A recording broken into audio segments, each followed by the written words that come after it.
If we respect, protect, and rebuild, the Amazon can rise again.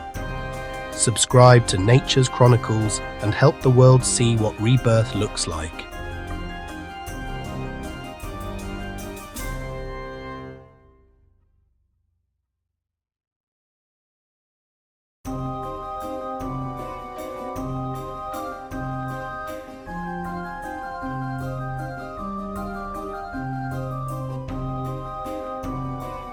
It is a realm of mythic proportions, a river basin so vast it cradles an entire continent's climate. We call it the Amazon, the lungs of our planet, the great weather maker. For millennia, it has been a symbol of untamed, enduring nature. But today, it stands at a precipice, a fragile giant facing an uncertain future. This is the story of its struggle, its resilience, and its potential for a new beginning. This is Amazon Reborn. Spanning over 7 million square kilometers, the Amazon is not one forest, but a mosaic of countless ecosystems. Its lifeblood, a network of over 1,000 tributaries, carries 1/5 of the world's fresh water to the sea. This immense hydrological engine does more than sustain the forest. It releases billions of tons of water vapor into the atmosphere each day, creating flying rivers that deliver life-giving rain to agricultural heartlands thousands of kilometers away. Within this cathedral of green, an estimated 10% of all known species on Earth find their home. From the canopy to the forest floor, life pulses in a complex, interconnected web. For now, the forest still breathes, but its breath has grown labored. The modern assault began in the 1960s with ambitious development projects that promised to tame the wilderness. Roads, like the Trans-Amazonian Highway, were carved into its heart, intended as arteries of progress. Instead, they became vectors of destruction. Each new road opened the forest to a cascade of pressures. Loggers came first, followed by settlers and, most voraciously, cattle ranchers. The cycle became tragically predictable. Cut, burn, graze. This relentless expansion, driven by global demand for beef and soy, has rewritten the forest edge, consuming an area larger than France. Much of this destruction is not the work of small-scale farmers, but of powerful, criminally organized networks. Illegal deforestation is a multi-billion-dollar enterprise, deeply entangled with land grabbing, corruption, and violence. These syndicates operate with chilling efficiency, using sophisticated logistics to extract valuable timber and clear vast tracts for illicit agriculture and mining. For the under-resourced and overstretched environmental agencies, confronting these forces is a dangerous and often thankless battle. Every seized truck and every closed sawmill represents a small victory in a war against an enemy that is well-funded, ruthless, and deeply entrenched. Yet, even in the face of such devastation, the forest's impulse to live is profound. Where the soil is not too degraded and seed sources are nearby, nature begins its slow work of healing. Pioneer species colonize the barren land, creating the conditions for others to follow. But this natural regeneration can take centuries. In many areas, the damage is too severe, the land too isolated from healthy forest for it to recover on its own. Here, the Amazon needs a helping hand. Here, life returns, if given the chance. For thousands of years, that chance has been safeguarded by the forest's original inhabitants. Indigenous peoples are the living stewards of the Amazon. Their cultures, languages, and spiritual beliefs are woven from the fabric of the forest itself. They possess an ancestral knowledge of its complex ecology that science is only beginning to appreciate. Today, they are on the front lines of its defense. Where indigenous land rights are legally recognized and enforced, deforestation rates are dramatically lower. They are not just protecting their homes, they are protecting a global climate stabilizer for all of humanity. This stewardship is now evolving, blending ancient practice with modern restoration. In community-led nurseries, the next generation of the forest begins its life.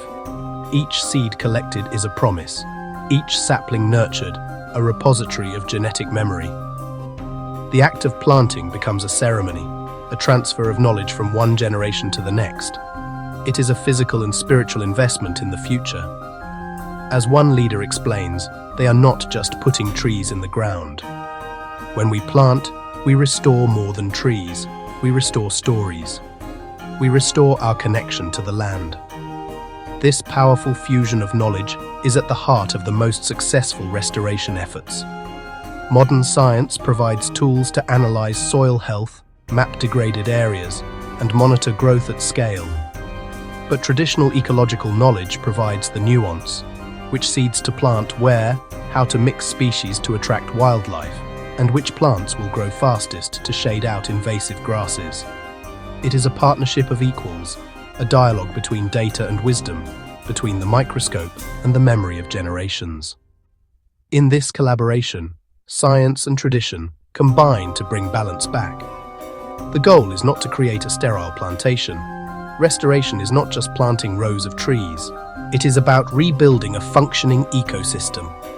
The most effective strategies create a mosaic across the landscape. They focus on planting diverse mixes of native species in the most degraded areas, creating islands of diversity that act as seed sources. They reforest riverbanks to create riparian buffers, which prevent erosion and protect water quality.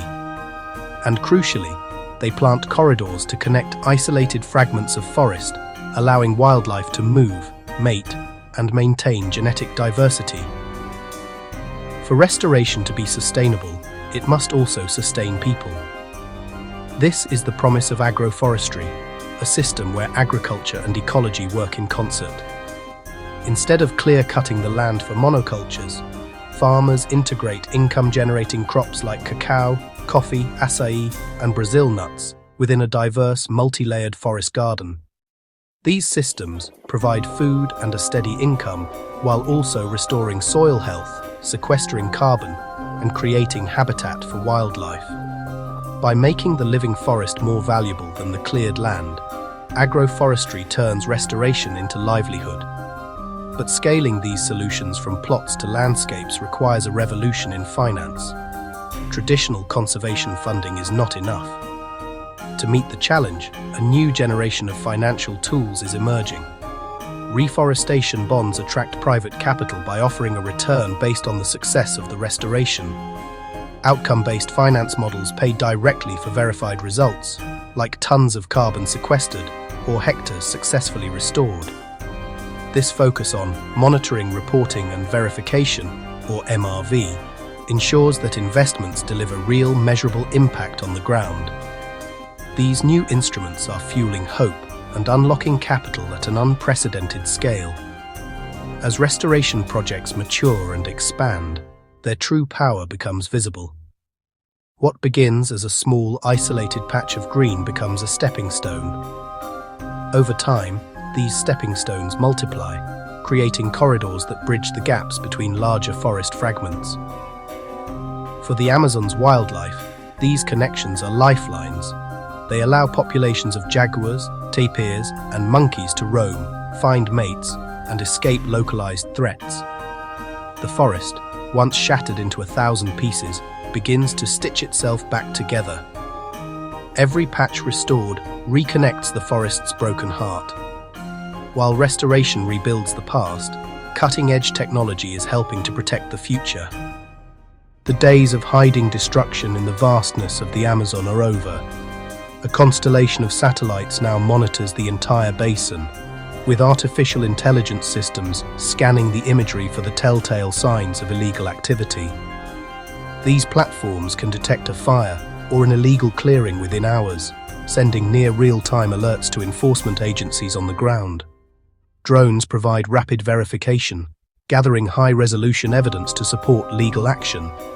Technology now watches every burn, every illegal cut, creating a new era of transparency and accountability. This chain of accountability now extends all the way to us. The products we buy, the food we eat, the companies we support, all have an invisible footprint that can stretch back to the Amazon. Global supply chains for commodities like beef, soy, palm oil and timber are powerful drivers of deforestation. But as consumers and citizens, we hold immense power. By demanding transparency and choosing products certified as deforestation-free, we send a clear market signal. We can support policies that hold corporations accountable for their entire supply chain. Our choices, seemingly small, ripple across the Amazon's fate. The path to rebirth is not a straight line. The fight is fraught with setbacks. Political winds shift, enforcement can weaken, and the economic pressures driving destruction remain immense. Climate change adds another layer of uncertainty, bringing more frequent and intense droughts and floods, which can stress even healthy forests and undo years of restoration work. This is not a battle that will be won overnight. It is a daily struggle of resilience, adaptation, and unwavering commitment.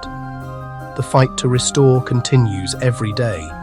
The Amazon is at a tipping point, but the story is not yet written. In the courage of its defenders, in the wisdom of its stewards, and in the resilience of the forest itself, we find a powerful blueprint for hope.